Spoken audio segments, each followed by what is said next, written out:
going to go so far as to say all the artists on this list were born millionaires, but some definitely were.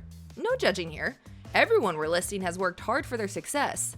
Some just try to hide their early wealth better than others. That's definitely true about this first artist. It's a stunner, so we're going to hold the reveal until after the proof. Here is the house he grew up in. Per the Detroit Free Press, it's 5,600 square feet on 5.5 acres. It went for sale in 2016 for a shade under $1.3 million. Indoor jacuzzi, giant fireplace, giant guest house, and an apple orchard where our young crooner could pick apples as he fancied. And that's not an exaggeration, he said it himself. The owner is Bill Ritchie, owner of several successful car dealerships and a man with a second home in Jupiter Island, Florida, where Celine Dion and Tiger Woods have homes. The estate is called Apple Crest Farm. Gosh, that sounds delightful. Who lived there? Would you believe American badass Kid Rock grew up in this house?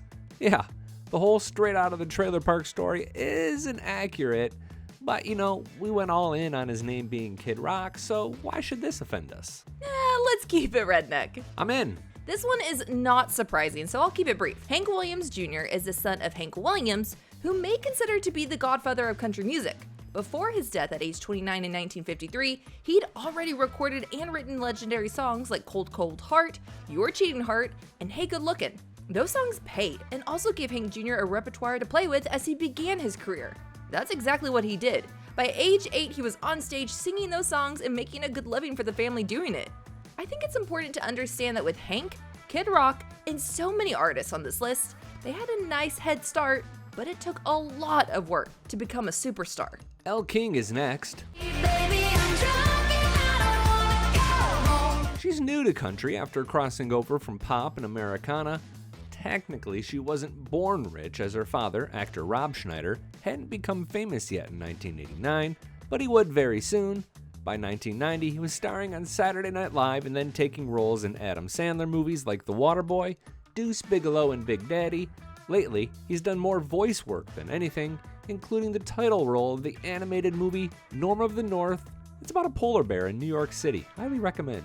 Lady A singer Hillary Scott was raised by successful country singer Linda Davis, but she's not the focus of this next segment. Nope, success for Davis came in the early 90s when Hillary was about 7 or 8, so sure, she was comfortable, and maybe when she reached her formative years, she had an advantage, but Dave Haywood's dad is the one who is a rock star. Well, technically he says his dad is a dental rock star. Quote, he's the Bruce Springsteen of the dental world. You see, back in the 80s, Dave's dad invented the night guard teeth whitening method.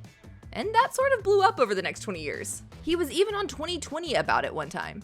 These days, Dr. Van Haywood is a professor of dental medicine at a school in Georgia, so you can't make an appointment to see him about your plaque or tartar buildup. But you can probably find one of the over 130 articles he's written on teeth whitening. That man loves white teeth. Here's another artist that is kind of a no-brainer, but we have to include it. Thomas Rhett didn't grow up broke, although unlike Kid Rock, he never really tried to convince you he did. TR is the son of a popular country singer named Rhett Akins, who by the time Tom was 5, had hits with songs like Don't Get Me Started, She Said Yes, and this one. The Akins family didn't have money coming out of their ears. Rhett was mostly a working musician through the late 90s and early 2000s, but by 2010 he'd become a well-known songwriter and 1/3 of the Peach Pickers, who've written a ton of hit songs for Blake Shelton, Chris Young, Brooks and Dunn, and so many more. Let's just say college was paid for. Same kind of story for this next guy. Actually, it's the exact same story. Tucker Beathard was 5 when his dad's songwriter Casey Beathard started penning hits for artists like Gary Allan, Tracy Byrd, Trace Adkins, and more. Remember this breakout hit for Jake Owen? Yeehaw! That was Casey. By the time Tucker was in college, Dad was working for Eric Church, Kenny Chesney, Don't blink, and many more. Tuck once told Taste of Country it was no thing to roll out of bed and find a superstar in his living room writing with Dad. 3 more.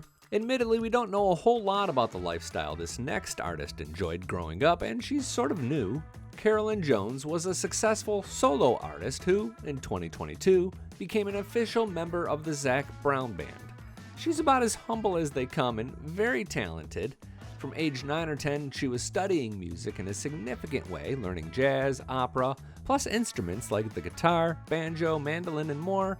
Carolyn grew up in Greenwich, Connecticut to Sonia and Paul Tudor Jones. Paul is a hedge fund manager, and that's putting it mildly. The 2012 piece in Vanity Fair said he ran a $1 billion hedge fund called Tudor Investment Corp., one of the oldest and most respected.